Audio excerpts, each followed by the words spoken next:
Hello అండి. అందరికీ నమస్కారం. Welcome back to my channel vibe and shine by Sindhu. ఈరోజు మీరు చూడబోయేది ఒక ఇంట్రెస్టింగ్ బిర్యానీ రెసిపీ అండి. రెగ్యులర్‌గా చేసుకునే బిర్యానీ కన్నా ఇది కొంచెం డిఫరెంట్‌గా ఉంటుంది అంతే అండి. టేస్ట్ అంతా కూడా మనకి సేమ్ బిర్యానీ లాగే ఉంటుంది. ప్రాసెస్ చూద్దామండి.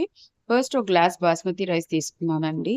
దాన్ని బాగా వాష్ చేసుకొని దానికి మనకి బిర్యానీకి ఎంత వాటర్ కావాలో అంత వాటర్ ఏసుకొని ఫ్రెష్ వాటర్ సోక్ చేసుకున్నానండి. పక్కన పెట్టుకొని పుదీనా, కొత్తిమీర, టొమాటో, ఒక small piece of onion, lemon, ఒక చిల్లీ, హోల్ గరం మసాలా తీసుకున్నా అండి.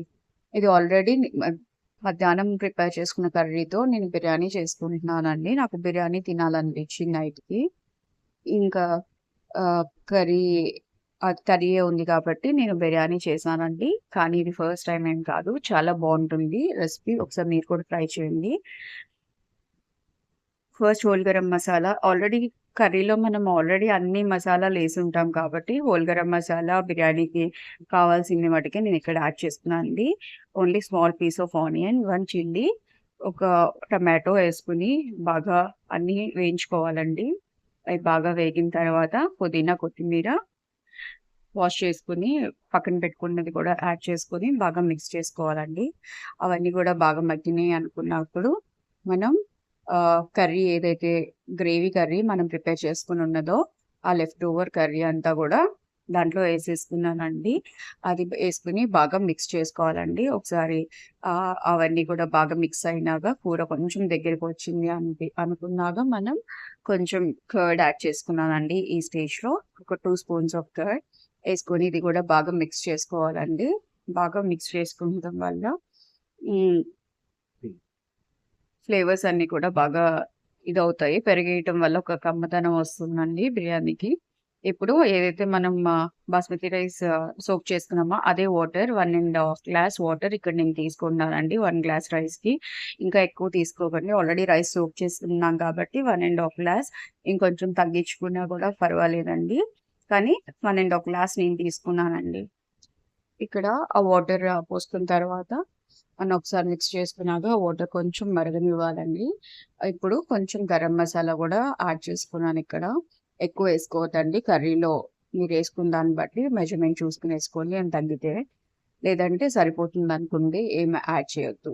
కొంచెం సాల్ట్ కూడా తక్కువుందని ఏసానండి. ఇక్కడ లెమన్ స్క్వీజ్ చేసుకొని ఏసుకున్నాక ఒకసారి బాగా మిక్స్ చేసుకోండి ఆ వాటర్ అంతా గూడా. ఇప్పుడు రోలింగ్ బాయిలింగ్ స్టేజ్‌కి వాటర్ అంతా వచ్చినప్పుడు, ఈ రోలింగ్ బాయిలింగ్ స్టేజ్‌లో మనం ఏదైతే బాస్మతి రైస్ నానబెట్టుకున్నామో, ఆ బాస్మతి రైస్ కూడా దీంట్లో యాడ్ చేసుకోవాలండి. చేసుకున్నాక ఒకసారి బాగా కలుపుకొని ఎక్కువ కలపకండి. ఎ లైట్‌గా కలుపుకోవాలండి. కలుపుకున్న తర్వాత లేదా బిర్యానీ రైస్ బ్రేక్ అయిపోతుందండి. బాగా మిక్స్ చేసుకున్న తర్వాత ఇప్పుడు దీంట్లో మనం కొంచెం బిర్యానీ మసాలా యాడ్ చేసుకోవాలండి. బిర్యానీ మసాలా మీ దగ్గర ఏ మసాలా అన్నా ఉంటే అది యాడ్ చేసుకోండి. నా దగ్గర కొద్దిగా బిర్యానీ మసాలా ఉంటే అదే యాడ్ చేశానండి. అది యాడ్ చేసుకున్న తర్వాత ఒకసారి మిక్స్ చేసేసుకొని మనం ఒకసారి మిక్స్ చేసుకున్న తర్వాత లిడ్ క్లోజ్ చేసేసుకోవచ్చండి. లిడ్ క్లోజ్ చేసుకొని మీడియం టు హై ఫ్లేమ్‌లో పెట్టుకోవాలండి మంటని. మరీ హై ఫ్లేమ్ కాకుండా మీడియం కన్నా కొంచెం హైలో పెట్టుకొని ఒక సింగిల్ విజిల్ సరిపోతుందండి. సింగిల్ విజిల్ వచ్చిన మట్టికి స్టవ్ అది బాగా కుక్కర్ మొత్తం ఆవిరంతా పోయే వరకు రిలీజ్ చేయొద్దండి. ఒక 15 మినిట్స్ అలా వదిలేసేయండి.